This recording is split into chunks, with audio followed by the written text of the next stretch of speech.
ஆனா இன்னைக்கு நான் நடிகனா வரலையே. நான் நடிகனாங்கிறதுனாலயோ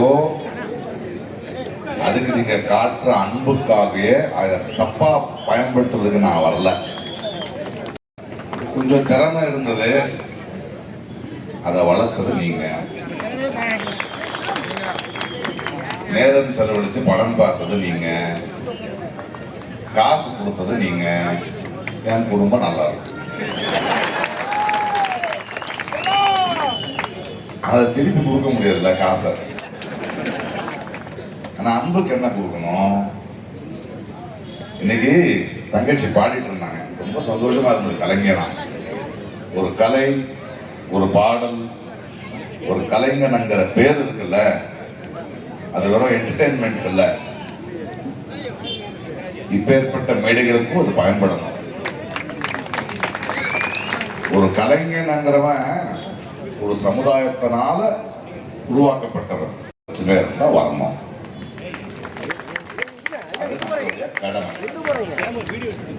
இந்த கடைசி பாட்டு ரொம்ப நல்லா இருக்கு. டபுள் இன்ஜின் சர்க்கார், மோதியும் அதிமுகவும் டப்பா சர்க்கார். என்னன்னா என்ஜின் அங்க இருக்கு, அவர் தான் ஸ்டேஷன் மாஸ்டரும், எல்லாத்தையும் அவர் தான் ஒரு ஸ்டேஷனுக்கு போறதில்ல. இந்த டப்பாக்கள் தான் இங்க இருக்கு. அதை பத்தி ரொம்ப கேர்ஃபுல்லா இருக்கும். மக்கள் நான் நிறைய பேச மாட்டேன், ஒரு 2-3 விஷயம் பேசுவேன், அவ்வளவுதான். முதல்ல பழனியை பத்தி பேசுறேன்.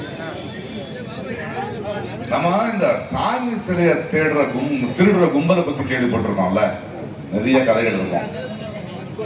இப்போ முருகனையே சாமியே திருடுற கும்பல் வந்திருக்கு. பழனி அவனுக்கு முப்பாட்டம் தான் கதை அடிக்கிறானுங்க. அறிவுல பழனி தமிழ் கடவுள், அதுக்கு கொஞ்சம் வரலாறு தெரியணும், ஆர்கியாலஜி தெரியணும். தெரியல விட்டுருங்க, ஆனா நாங்க கேர்ஃபுல்லா இருக்கணும். இந்த தேர்தல் 3 மாடலுக்கான தேர்தல், அப்படிதான் பார்க்கணும். ஒண்ணு திராவிட மாடல், 2வது அடிமை மாடல், 3வது சினிமா மாடல். நான் அரசியல்வாதி கிடையாது, நான் எந்த கட்சிக்காரனும் கிடையாது. உங்களை மாதிரி நானும் ஒரு ஓட்டர் தான். நம்ம 2 பேரும் இந்த தேர்தல் என்னன்னு பேசுவோம். இந்த மாடல்கள் என்ன கொடுக்குதுன்னு பேசுவோம். திராவிட மாடல் என்ன கொடுத்துச்சு? கல்வி கொடுத்துச்சு. பாருங்க, இந்தியாவிலேயே ஒரு மாநிலம் இப்படி இருக்கணுங்கிற பெருமையை சேர்த்துச்சு. பாருங்க, மொழி மானத்தை காப்பாத்துச்சு. இப்ப இனம் மானத்தை காப்பாத்துறதுக்கு போராடும். இது திராவிட மாடல். அடிமை மாடல்னா நம்ம தன்மானத்தை, சுயமரியாதையை தூக்கிட்டு போய் மோதி கால் கீழே வைக்கணும். தேவையானவங்க இவனுங்க எப்படின்னா ஒரு கதை சொல்றாங்க. உங்களுக்கு ஒரு பெரிய கிணறு இருந்ததா, தமிழ்நாடு ஒரு கிணறுன்னு வச்சுக்கோங்களேன். அதுல ஒரு தவளைகளோட சாம்ராஜ்யம் இருக்கு. தவளைகளெல்லாம் நல்லா வாழ்ந்துகிட்டு இருக்கு. அவங்களுக்கு நடுவில் ஏதோ மனதாபம் இருந்தாலும் பேசிக்கிட்டு ஒரு மாநிலம் மாதிரி வாழ்ந்துட்டு. அதுல ஒருத்தன் என்ன பண்ணுவான், அடே நான் தான் ஆடுவேன், நான் தான் தலைவன் ஆகுவேன் அப்படின்னு சொல்லுவான். எடப்பாடியோ படப்பாடியோ யாரோ, இல்ல விஜயோ யாரோ. அப்ப தவளைகள் என்ன சொல்லுது, அப்பப்பா அப்படியெல்லாம் திடீர்னு ஆயிட முடியாதுயா, இன்னைக்கு அந்த வந்து நீ இந்த தவளையோட இந்த கிணறு இருக்குல்ல, அதை பத்தி உனக்கு என்ன தெரியும்? இதோடைய தன்மானத்தை காப்பாற்றுறதுக்கு என்ன பண்ணுவேன், எங்களை காப்பாற்றுறதுக்கு என்ன பண்ணுவேன், கல்வி என்ன தருவேன், அதெல்லாம் சொன்னதுக்கு அப்புறம் நாங்கள் தேர்ந்தல்ல முடியாது, நான் ஆயிடுவேன். அப்படியெல்லாம் ஆயிட முடியாதுயா, கொஞ்சம் உளுந்தாதான் அடிப்பட்டாதான் தெரியும். இருன்னா இல்ல கோவிச்சுக்கிட்டு வெளியே போயிடுச்சு. அந்த வெளியே போகும்போது என்னன்னா ஒரே ஒரு ஓட்டை இருக்கும், அது தவளைகளுக்கு மட்டும்தான் தெரியும். உள்ள வர்றதுக்கும் வெளியே போகும். உள்ளூர்காரனை விட்டா வெளியூர்காரனை விட மாட்டோம்ல. தவளை வெளியே போச்சு, அங்க பிஜேபிங்கிற பாம்பு நிக்குது. பார்த்து ஒண்ணு சாப்பிட வந்த, ஐயோ என்ன சாப்பிடாத, சாப்பாடு என் கிணறு நிறைய இருக்கு, வழி இல்லடா, எப்படி போதும், நான் கூட்டு போறேன், நீ வந்துட்டு என்ன அங்க தலைவன் ஆகிடுச்சு. அந்த பாம்பை உள்ள இழுத்துட்டு வரானுங்க. இப்போ வேற வர முடியல இல்லைங்க. உள்ள வந்து என்ன நடக்கும்? இந்த தவளை மற்ற தவளை, டேய் நம்மளுக்குள்ள பேசி முடிக்க வேண்டிய விஷயம், நம்ம மாநிலம் நல்லா இருக்கணும்டா, வெளியில ஏன்டா இந்த பாம்பை கொண்டு வந்த, அதெல்லாம் முடியாது.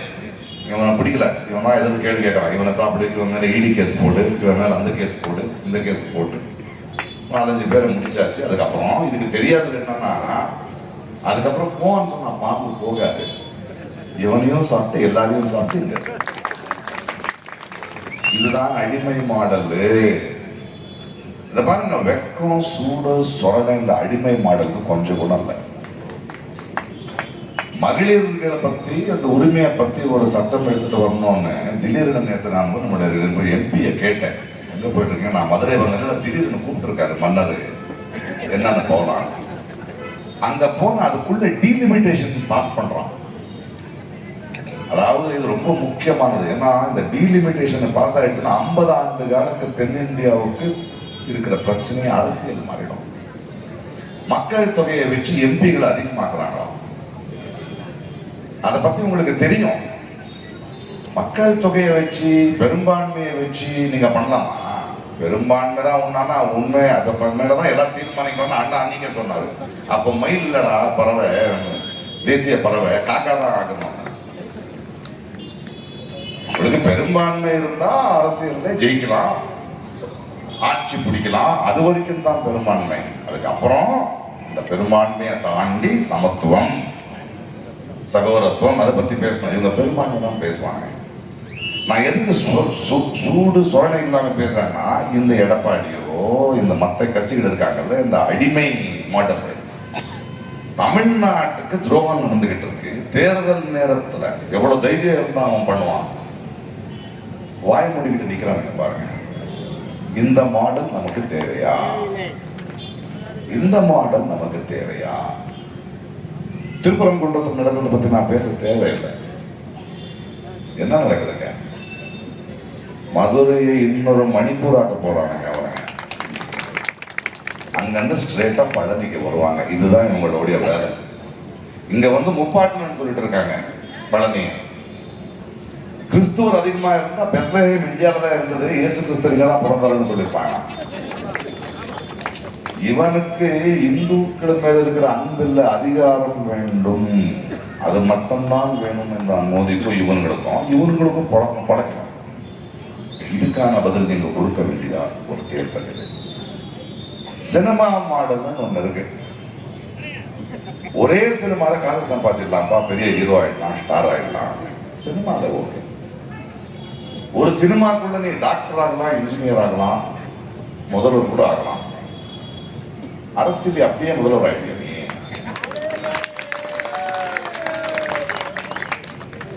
யாரு அரசியல் பேசணும்? என் அளவுக்கு அரசியல் பேசிருக்கியாப்பா நீ? நீ இத்தனை வருடங்கள்ல தமிழ்நாட்டுக்கோ மக்களுக்கோ மொழிக்கோ தன்மானத்துக்கோ பிரச்சனை வந்திருக்கும் போது வந்து நின்று இருக்கியா? உங்களுடைய உங்க மேல மக்கள் வச்சிருக்கிற நட்பு, அன்பு, திறமைக்கு அரசியல் இல்லை. அதை பயன்படுத்துறீங்க. வெயில்ல கியூ நின்று கட் அவுட்டை போட்டு டிக்கெட்டை போட்டு வீட்டை பத்தி யோசிக்காம வேலையை விட்டு காட்டின அன்பை இப்போ அரசியல் வரணும்னு அதுக்கு பயன்படுத்துவீங்களா? இந்த பாருங்க, நடிகனுக்கு ரொம்ப பிடிச்சா 3 வருடம் தொண்டையில விட்டு விசில் அடிக்கலாம், நாட கொடுக்க முடியாது. நாட கொடுக்க கூடாது. அரசியல் வேற, சினிமா வேற, அந்த அன்பு வேற, இந்த அன்பு வேற. அதற்கு இறங்கணும், பேசணும். சீமான் பரவாயில்லையா, 10 வருஷமா மக்களை பத்தி பேசிக்கிட்டு இருக்காரு. பெரிய பெரிய நடிகர்கள் அப்படியெல்லாம் ஆகாது. அதை பத்தி இருக்கணும். திராவிடியன் மாடல் வேணுமா, அடிமை மாடல் வேணுமா, சினிமா மாடல் வேணுமா?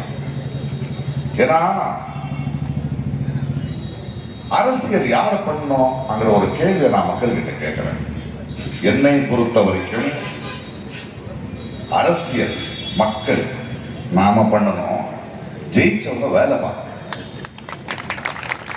ஆனா அந்த இந்தியாவில் ஜெயிச்சவங்க அரசியல் பார்த்துக்கிட்டு இருக்காங்க, நாம வேலை பார்த்துக்கிட்டு இருக்கோம். அதை மாற்றணும். நம்ம அரசியல்னா யாரை தேர்ந்தெடுக்கிறோம், யாரை தேர்ந்தெடுக்கிறோம். இந்தியாவோட அரசியல் என்ன, இன்னைக்கு எதுக்கு தமிழ்நாடு எதுக்கெல்லாம் நிக்குது, அதுக்கு யார், எந்த அணி நம்மளோட நிற்கும், தமிழுக்காக துடிக்கும், அதை யோசிக்கணும். கடைசியா ஒரே ஒரு வார்த்தை சொல்றேன், இது ஏதோ அதிமுக அணிக்கும் டிஎம்கே அணிக்கும் நடக்கிற தேர்தலா இல்ல. விஜய் சொல்ற மாதிரி டிவிகேக்கோ டிஎம்கேக்கோ நடக்கிற தேர்தலா இல்ல. இது ஒற்றுமைக்கும் பிரிவினைக்கும் நடுவுங்க, ஒற்றுமைக்கும் பிரிவினைக்கும் நடக்கிற தேர்தல். தமிழ்நாட்டு மக்கள், தமிழ்நாடு எப்பவுமே இந்தியாவுக்கு ஒரு மாடலா நின்று இருக்கு. எதை திணிக்கும் போது இந்தியை திணிக்கிட்டோம், நீட்டு திணிக்கிட்டோம், எதிர்த்து நிக்கணும். இன்னும் வலுவா நிக்கணும்னா எந்த அணிக்கு ஓட்டு போடணும்னு நீங்க தான் முடிவெடுங்க. அரசியல் மக்களான நாங்க செய்ய வேண்டிய நிலைமை வந்தாச்சு. ஒற்றுமையா பிரிவினையா நல்லது நடக்கும். தேங்க்யூ.